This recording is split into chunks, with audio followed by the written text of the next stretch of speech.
Supreme কোর্টের রায় পর আমি মনে করি যে এই এসআরসিপ এর পোস্টিং এর মাধ্যমে আমি আমার সরকারি চাকরি জীবনের মেডিকেল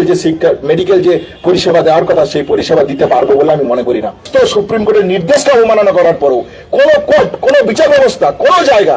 বিন্দুমাত্র তারা কোনো রকমের কোনো প্রয়াস রাখতে চায় না যে তাদের একটাই দাবি, রাজনৈতিক প্রতিহিংসা আমি চরিতার্থ করব এবং যারা আন্দোলন করবে, থ্রেড কালচারের বিরুদ্ধে কথা বলবে, আর্থিক দুর্নীতির বিরুদ্ধে কথা বলবে, এভিডেন্স টেম্পার এবং ইনভেস্টিগেশন হাসাপ অভয়ের ন্যায় বিচারে হয়েছে তার সামনে দাঁড়িয়ে কথা বলবে, তাদেরকে এইভাবে রাজনৈতিক প্রতিহিংসার শিকার হতে হবে। তাই আমি আজকে মনে করি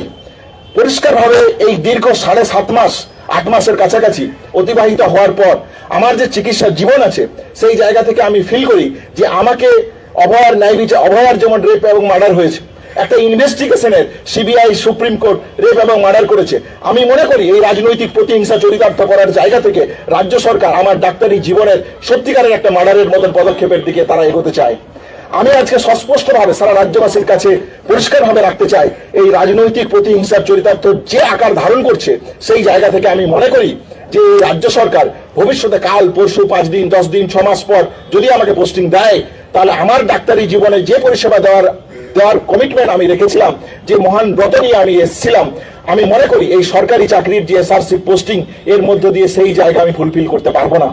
তাই আমি সিদ্ধান্ত নিয়েছি, ঠান্ডা মাথায় আমি মনে করি যে এই সরকারের অধীনে এসআরসিপ এর পোস্টিং আমি করতে চাই না। আজ দেখ, কাল দেখ, পরশু দেখ, 6 মাস পরে দেখ, 7 মাস পরে দেখ, এই রাজনৈতিক প্রতিহিংসার জায়গা থেকে যদি একদিক থেকে দেখতে হয় তাহলে সত্যিকারের যে আমি যে চিকিৎসা করতে পারি এই 8 মাস তো আমার চিকিৎসা করার কোথাও জায়গা নেই,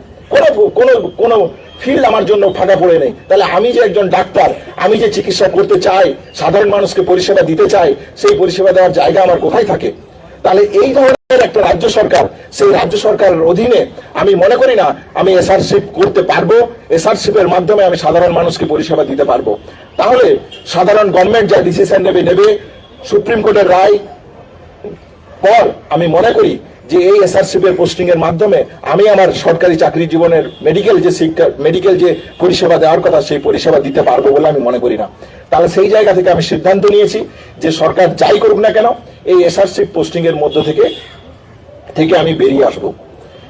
শেষ যে কথা বলার, স্বাভাবিকভাবে আপনারা জানেন যে এই এসআরসিপ এর পোস্টিং এর যে জায়গা, সেই এসআরসিপ এর পোস্টিং এর জন্য একটা যদি ছেড়ে আসতে হয় তাহলে একটা মোটা অ্যামাউন্টের টাকা আমাকে সরকারকে দিতে হয়। অভয় আন্দোলনের শিক্ষা থেকে সাধারণ মানুষ, যে অগণিত মানুষ, আপনারা যারা এই সংবাদ মাধ্যমে এখানে এসেছেন, আপনারাও আমাদেরকে সহায়তা করেছেন, আমাকেও সহায়তা করেছেন, নানানভাবে, নানান সময়, নানান বিদ্যা বুদ্ধি বিভিন্ন রকম ভাবে সহায়তা করেছেন। আমি মনে করি এই অগণিত মানুষ যাদের কাছে এই যে থ্রেড কালচার, এই যে স্বাস্থ্য ব্যবস্থার দুর্নীতি, যে অভয়ার যে ন্যায় বিচারের অপূরণীয় দাবি, সেই দাবি নিয়ে আন্দোলন দরকার। সেই দাবি নিয়ে পশ্চিমবাংলার মানুষের কাছে, মেডিকেল কলেজগুলোর কাছে, প্রত্যেকটা জায়গাতে একটা সুষ্ঠু গণতান্ত্রিক পরিবেশ রক্ষা করার আজকে আশু কর্তব্য বলে আমি মনে করছি। তাহলে সেই জায়গা থেকে মনে করে আমি এসআরসি পোস্টিং থেকে যেমন সরে আসছি, এসআরসি পোস্টিং এর জন্য যে বিপুল অর্থের প্রয়োজন, 30 লাখ টাকার কাছাকাছি প্রয়োজন, আন্দোলনের যে শিক্ষা, নৈতিকতার যে শিক্ষা, স্বাধীনতা আন্দোলনের সংগ্রামী মানুষের যে শিক্ষা, সেই শিক্ষা থেকে আমি এই আন্দোলন পরিচালনা করে বা এগিয়ে নিয়ে যাওয়ার চেষ্টা করব। যে আর্থিক সাহায্যের জায়গা আছে, আপনারা যারা শুভবুদ্ধি সম্পন্ন মানুষ, সিনিয়র ডাক্তার, আমার কলিগ যারা, আপনারা যারা এখানে দাঁড়িয়ে আছেন, আপনাদের মতন করে যা পারবেন আর্থিক সাহায্য আমাকে করবেন এবং অভয়ার যে অপূরণীয়